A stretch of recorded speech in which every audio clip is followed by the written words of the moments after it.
السلام عليكم شباب، معاكم بيبو من قناة تيمو جيمر. طبعا شباب انا اسف طبعا عشان اتأخرت عليكم في الفيديوهات، لكن هعوضها اهو.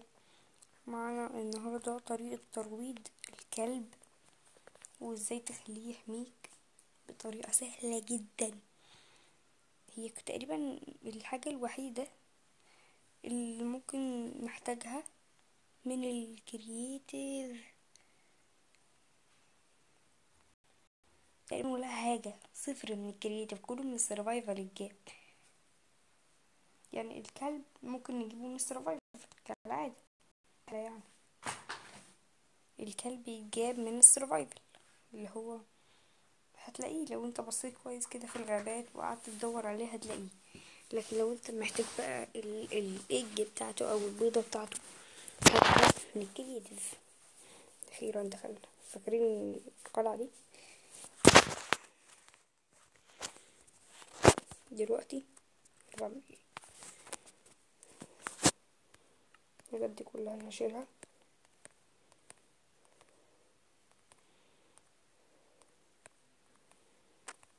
وهنجيب مكان كل ده بون وايج بتاعت الكلب. بعد كده ايه تاني؟ اللي انا شاورت عليها دي محدش كده، ملهاش لازمه.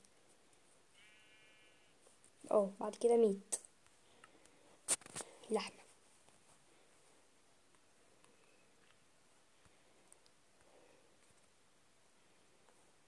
بصراحه مش عارف هي بتتجاب منين.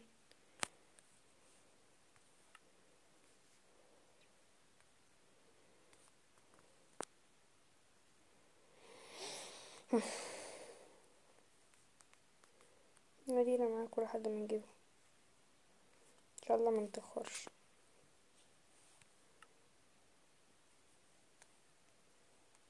اهي اي نوع لحمه، يا ريت بقى تكون مستويه. وكمان هنحتاج البلوك لو انت حابب تبني له بيت.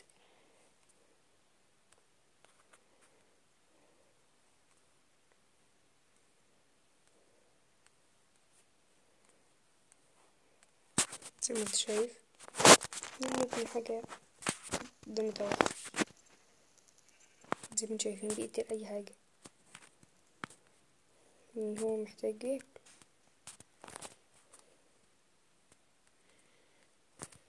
بيقتل كل الخرفان.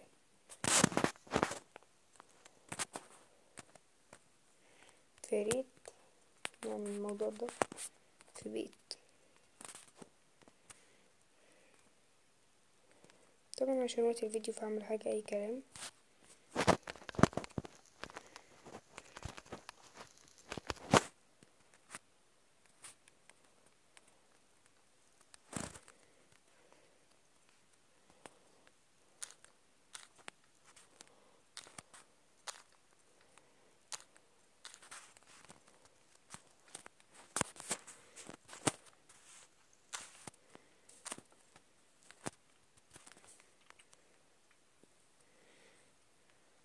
زي ما انتم شايفين كده نخش في الممر ده بتاع ده.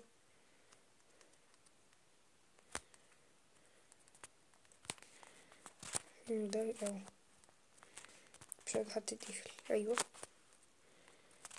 هنجيب كلب، خلي بالكم ده متوحش كده بقى كتير.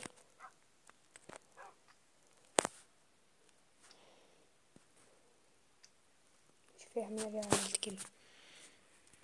بعد ما خلصت قتل فيهم، عندك ده كده متوحش مش بيسمع الكلام، تقوم انت ايه مأكله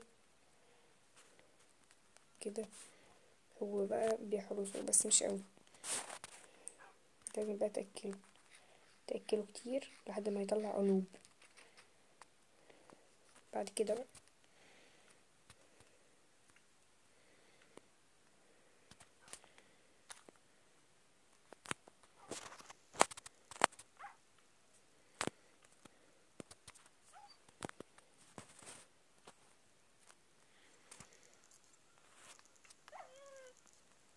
زي ما انتم شايفين قتل.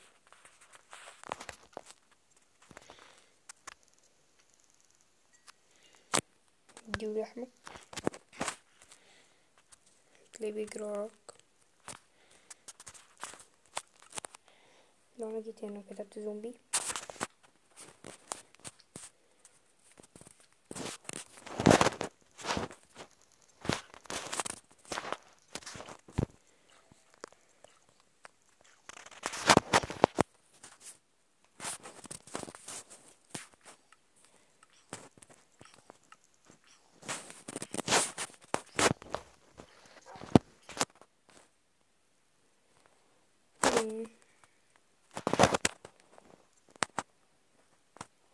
نضطر ان انا اسقف هنا.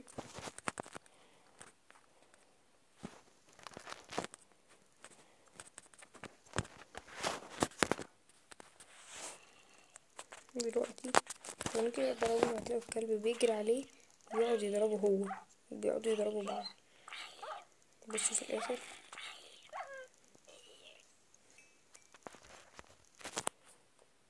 طبعا انت بقى ايه تقوم الكلب عشان ما يموتش. دي كانت حلقتنا النهارده، يا رب يكون عجبتك. متنساش الاشتراك في القناة، تفعيل زر الجرس، ولايك وكومنت حلو. باي.